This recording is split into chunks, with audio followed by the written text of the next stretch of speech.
चाहे वो शनिचरी प्रदोष हो, चाहे रविवार की हो, सोमवार की हो, मंगल की हो, बुधवार की हो, गुरुवार की हो, शुक्रवार की हो, शनिवार की हो, कोई भी वार की हो प्रदोष, प्रदोष काल में शाम का समय सूर्य डूब रहा हो, बस डूबा ही हो, और उस समय पर केवल 3 दिन ऐसे रहेंगे, 3 बार ऐसे रहेंगे, 3 तिथियां ऐसी रहेंगी, 3 समय ऐसा रहेगा जिस समय पर तेरे द्वारा निर्मित शूल को भी शिव धारण करेगा और जगत का कल्याण करेगा। 3 दिन, 3 तिथियां, 3 बार, 3 नक्षत्र, 3 घड़ी, 3 पल।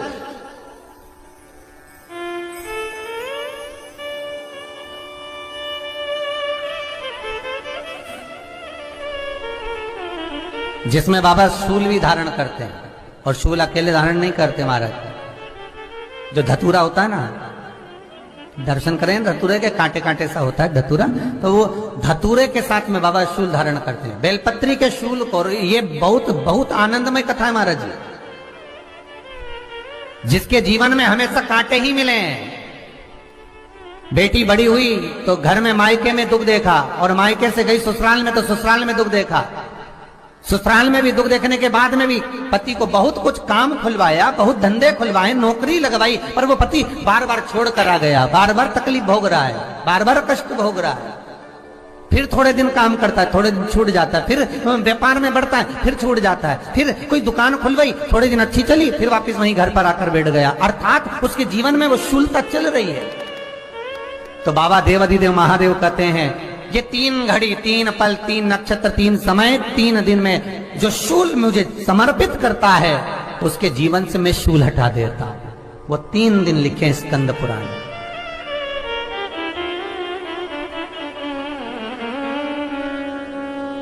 महाराज, बैसाख महीने में जो प्रदोष आती है, बैसाख के महीने में बहुत ध्यान से सुनना भाई, जो अपनी जिंदगी से बहुत तंग आ गए हो, परेशान हो गए हो, कष्टमय जीवन जी रहे हो, बहुत दुखी हो गए हो, उनके लिए ये स्कंद पुराण का चरित्र फिर मिले ना मिले, आप प्रेम से सुन लो, भाव से। पहला, बैसाख महीने की प्रदोष, चाहे वो शनिचरी प्रदोष हो, चाहे रविवार की हो, सोमवार की हो, मंगल की हो, बुधवार की हो, गुरुवार की हो, शुक्रवार की हो, शनिवार की हो, कोई भी वार की हो, पर बैसाख महीने की प्रदोष, प्रदोष काल में शाम का समय सूर्य डूब रहा हो, बस डूबा ही हो, और उस समय पर सूर्य के डूबन के तुरंत बाद बाबा को धतूरे के साथ में बेलपत्री ना चढ़ाते हुए बेलपत्री के वृक्ष के 7 कांटे बाबा के शिवलिंग पर समर्पित करे जाते हैं महाराज, अपनी जिंदगी में अड़चनों को हटाने के लिए। फिर आप जिस व्यापार में उतरे, जिस व्यवसाय में उतरे, जिस नौकरी में उतरे, आप दिल से करें, आपको तरक्की मिलेगी। आप हार नहीं सकते, नीचे नहीं आ सकते, उन्नति पर ही चढ़ेंगे। एक वैशाख मास की प्रदोष। दूसरा, शिवरात्रि के दिन मध्याह्न का समय महाराज, जो बड़ी शिवरात्रि होती है माघ की, बड़ी शिवरात्रि के अंतर्गत मध्याह्न का समय, दोपहर के ठीक 12 बजे, चाहे फिर वो कोई भी दिन हो महाराज, शिवरात्रि जिस दिन पड़ रही हो,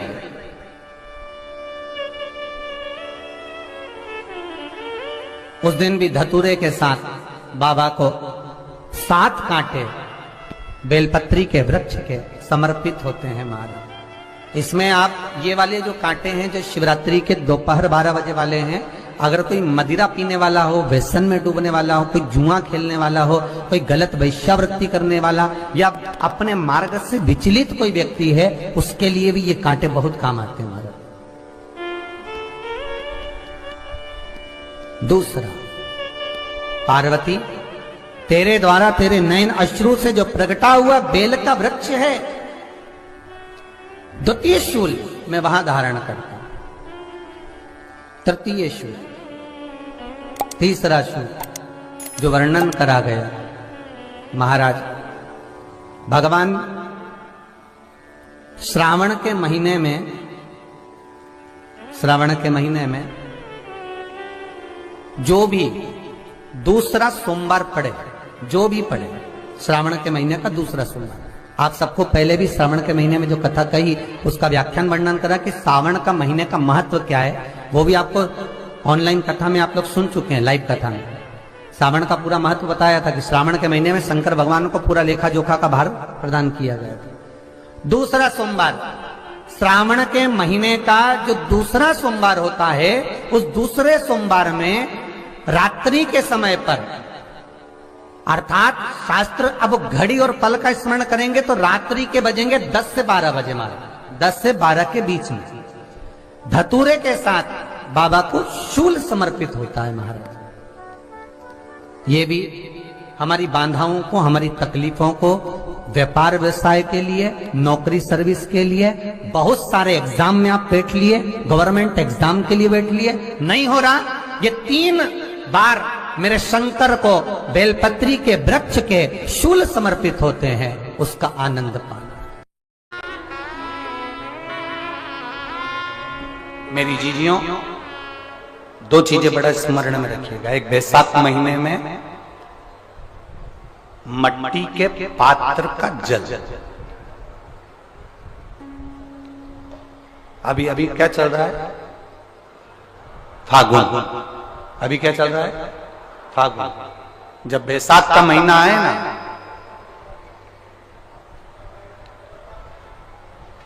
जितने यहां बैठे और जितने आस्था चैनल पर सुन रहे और जितने फेसबुक यूट्यूब पर कथा श्रवण कर रहे, जितने मोबाइलों पर देख रहे हैं, प्रयास करना, बैसाख के महीने में मिट्टी के पात्र में जो रात्रि भर जल रखा हो, मिट्टी के पात्र में, अगर आपके पास में घड़ा हो, हंडा हो, नी हो, तो दिया हो, दीपक हो, कुल्लड़ हो, कोई भी तुम्हारे पास में जो मिट्टी का पात्र, उसमें जल भरना। वो जल बैसाख के महीने की किसी भी सोमवार के दिन, किसी भी सोमवार के दिन, बैसाख महीने या किसी प्रदोष के दिन या बैसाख महीने के शिवरात्रि के दिन, वो मिट्टी के पात्र का जल अपने घर के प्रत्येक व्यक्ति का स्पर्श कराकर उस मिट्टी के पात्र के जल को तांबे के पात्र में डाल लीजिए और घर के प्रत्येक व्यक्ति का स्पर्श करा लीजिए और शंकर भगवान पर कुंदकेश्वर महादेव के नाम से समर्पित करिए। कुंदकेश्वर महादेव, कभी जीवन में पीछे पलट कर देखने की जरूरत नहीं पड़ेगी, आप उन्नति की सीढ़ी की ओर बढ़ते चले जाओगे। बैसाख महीने में मट्टी के पात्र का जल भगवान शंकर को समर्पित होना चाहिए, उसका सुख हमारे जीवन को एक आनंद फल प्रदान। जैसे कहते हैं ना, कोई अच्छा मिले ना मिले, धन मिलने से कोई भाग्यशाली नहीं होता। प्रदोष का दिन आएगा तो हम भगवान शंकर को प्रदोष के समय में, शाम के समय पर हम बेलपत्र, शमी पत्र, चावल समर्पित करेंगे। आप तो प्रयास करा करें, कभी अगर मौका मिल जाए तो प्रदोष काल में, प्रदोष के समय पर एकांतेश्वर शिवलिंग मिल जाए, कहीं एकांत में कोई शंकर भगवान का शिवलिंग मिल जाए, एक बेलपत्र लो, उसके ऊपर एक शमी पत्र रख लो, एक चावल का दाना रख लो, अपने मन की बात बाबा से कहकर श्री शिवाय नमस्तुभ्यं बोलकर शंकर भगवान की अशोक सुंदरी वाली जगह पर स्पर्श कराकर वही शमी पत्र, वही अक्षत का दाना, वही बेलपत्र शंकर भगवान के शिवलिंग पर उसको समर्पित कर दो। समर्पित करते समय ये जो डंडी का मुख है, ये जहां जलाधारी होती है, पानी बहता है, उस ओर डंडी का मुख होना चाहिए।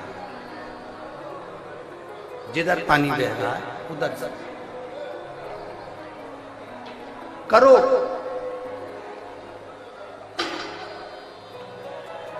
प्रदोष काल में करी गई आराधना, प्रदोष काल में किया गया भजन, केवल प्रदोष के दिन ही नहीं, प्रदोष काल में कभी भी शंकर को याद करो। वैसे तो शंकर भगवान को याद करने के लिए कोई समय निश्चित नहीं किया गया कि इस समय शिव जी को याद करना।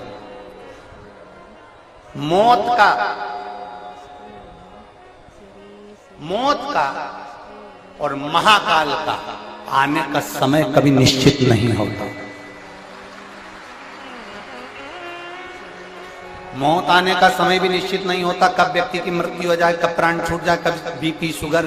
कभी गड़बड़ हो जाए, कब किसको कौन सा रोग हो जाए, कब किसको अटैक आ जाए, कोई समय का भरोसा नहीं है। मौत का जैसे समय नहीं होता, उसी तरह महाकाल के भजन का, शंकर भगवान के गुणगान का, शिव जी की भक्ति का कोई समय नहीं है। तुम जब पुकारो मेरा देव अधिदेव महादेव तुम्हारे सामने खड़ा है।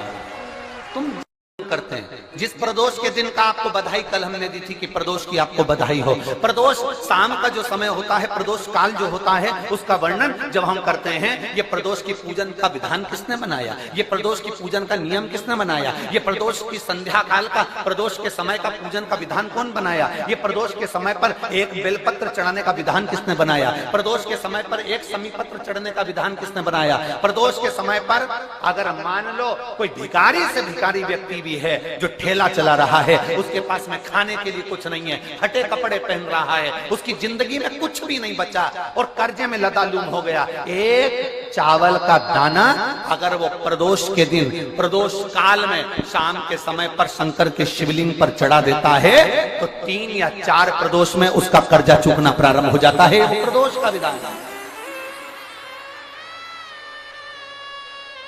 इतना ये प्रदोष का वर्णन करा किसने, इतना प्रदोष की महत्वता बताई किसने, कौन करे इतना वर्णन। अगर प्रदोष की महत्वता बताने वाला कोई है, इसीलिए मेरे शंकर भगवान माता सती को लेकर कुंभज ऋषि के यहाँ,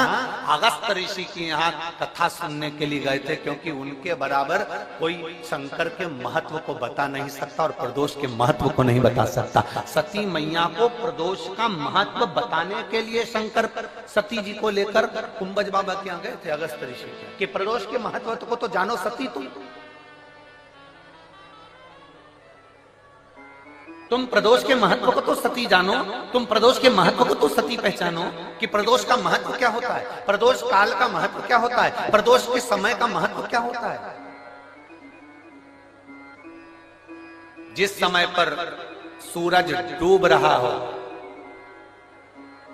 चंद्र प्रकाशित हो रहा हो, दोनों का मेल हो रहा हो, ना तो पूरा सूरज डूबा है, ना पूरा चंद्र आया है, ना पूरा अंधेरा है, ना पूरा उजाला है, उस समय को प्रदोष काल कहा गया, उस समय को प्रदोष का समय कहा, प्रदोष काल कहा। अब कई लोग हमसे कहते हैं गुरुजी आप हमको प्रदोष का समय बताया करो कि प्रदोष काल किसको कहते हैं, प्रदोष का समय किसको कहते हैं। अब एक बात हम आप सबसे कहना चाहते हैं, जितने लोग आस्था चैनल पर सुन रहे हैं, जितने फेसबुक यूट्यूब पर सुन रहे हैं और जितने रेवाड़ी की इस पवित्र धरा पर कथा को सुन रहे हैं, आप सबसे एक बात कहना चाहेंगे, अगर हम समय देखकर बताएं आपको कि शाम को 6 बजे, 6:30 बजे, 6:30 पे लेकर 7:30 के बीच में ये समय है, या 5:30 से लेकर 6:30 तक का ये समय है, या हम तुमको बोल दें कि इतनी बजे ये समय प्रदोष काल का रहेगा या इतनी बजे ये समय रहेगा, तो देखिए कभी कभी ठंड का समय आता है तो दिन जल्दी ढल जाता है, कभी कभी गर्मी का समय रहता है तो दिन बहुत लेट ढलता है। इसलिए समय की गणना से मत चलो, आप तो ये अंदाजा लगाकर रखो कि दिन ढल रहा हो, अंधेरा होना शुरू हो रहा, सूरज डूब रहा हो, चंद्र प्रकाशित हो रहा हो, अंधेरा अपना काम कर रहा है, सूरज ढलता जा रहा है, दिन कम होते चले जा रहा है और अंधेरा थोड़ा बढ़ते चले जा रहा है, इन दोनों का जो मिलन का समय हो, अब वो कितनी भी बजे, आप तो बस उसके मिलन का समय निकाल लो, वही समय प्रदोष काल कहलाता है, वही समय प्रदोष काल। जब प्रदोष पड़े, बन सके 1 बेलपत्र, बन सके 5 बेलपत्र, शमी पत्र, हरे मूंग, कलश के अंदर थोड़ा सा पानी लेकर 1 बेलपत्र, हरा मूंग, शमी पत्र डालकर और उसमें थोड़ा सा गुड़ डालकर भगवान शिव का स्मरण कर कर प्रदोष काल में, मान लो कोई काम आपका बहुत जरूरी है, बहुत दिनों से अब थक गए हैं, नहीं हो रहा, कर्जा बढ़ रहा है, धन नहीं आ रहा, व्यापार नहीं चढ़ रहा, या कोई समस्या बहुत प्रबल है, कोई एग्जाम में बैठ रहे हो नहीं हो रहा, परीक्षा भी दे दी है, रिजल्ट आने ही वाला है, तो भी प्रदोष काल में, प्रदोष के समय वो जल, मूंग, समीपत्र और बेलपत्र और गुड़ का शंकर के शिवलिंग को समर्पित करना प्रारंभ कर दो। 2 या 3 प्रदोष करोगे, बाबा आपकी मनोकामना शीघ्र पूर्ण कर देगा। 2 या 3 करो। कभी जीवन में आपको लग रहा हो कि मैंने 2-3 व्यापार करके देख लिए और घाटा ही घाटा हो रहा है, इसमें मुझे तरक्की नहीं मिल रही है, इसमें मुझे उन्नति नहीं मिल रही है, या कर्जा बढ़ रहा है, घट नहीं रहा और बहुत कर्जा बढ़ रहा है, तब एक प्रयोग जरूर करिएगा। प्रदोष के दिन एक धतूरा भगवान शंकर के शिवलिंग के ऊपर रख दीजिए। जब तुम्हें लगे कि मैंने 2-3 व्यापार बदल कर देख लिए, चल नहीं रहे, या कर्जा बढ़ रहा है, घट नहीं रहा, तब एक धतूरा भगवान शंकर के ऊपर रख दीजिए। धतूरा रखने का एक नियम होता है। धतूरे की जो डंडी होती है, देखिए छोटी सी डंडी होती है धतूरे में, वो डंडी धतूरे की आप जहां बैठे हो उससे विपरीत होना चाहिए। धतूरे की डंडी आप इधर बैठे हो तो धतूरे की डंडी उधर। अपने को लग रहा है कि व्यापार मैंने बदल लिया, 2 बार 4 बार 6 बार व्यापार बदल के देख लिया और कर्जा बढ़ रहा है, पर व्यापार भी नहीं चल रहा। फैक्ट्री डाली वो भी चल बंद हो गई, दुकान डाली वो भी बंद हो गई, कुछ काम करा वो भी बंद हो गया, जहां संबंध के लिए जाते हैं संबंध नहीं होता है, बेटा बेटी बड़े हो गए उनका कहीं जम नहीं रहा, बहुत प्रयास करके देख लिया पर हो नहीं रहा। तो प्रदोष के दिन धतूरे को रखिए पर डंडी विपरीत दिशा की ओर हो और 1 लोटा जल धीरे धीरे उसी धतूरे के ऊपर आप चढ़ाना प्रारंभ कर दीजिए जो शिवलिंग के ऊपर रखा हो।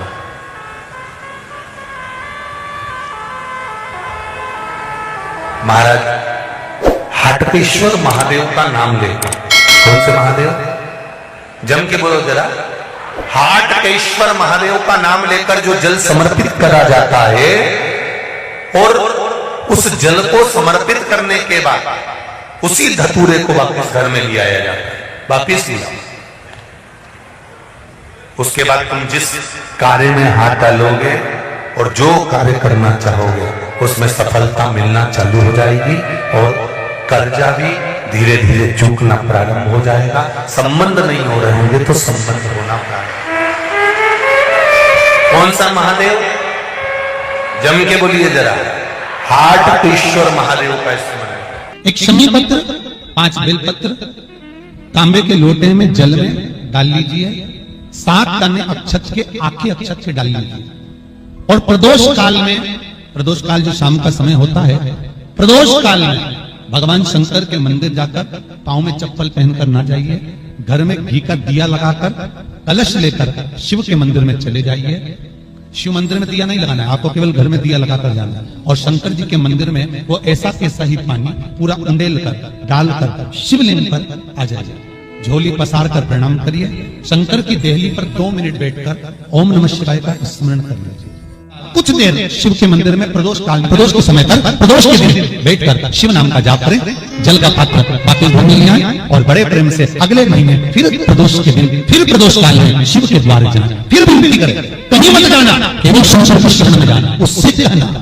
उससे निवेदन करना, मुझे विश्वास है मेरे शंभु पर, स्कंद पुराण कहती है, शिव महापुराण कहती है, अगर आपने 2 या 3 या 4 प्रदोष ही कर लिए तो मेरा महाकाल बाबा आपकी झोली पर भर ही देगा खुशी। 2, 3, 4 10 बहुत।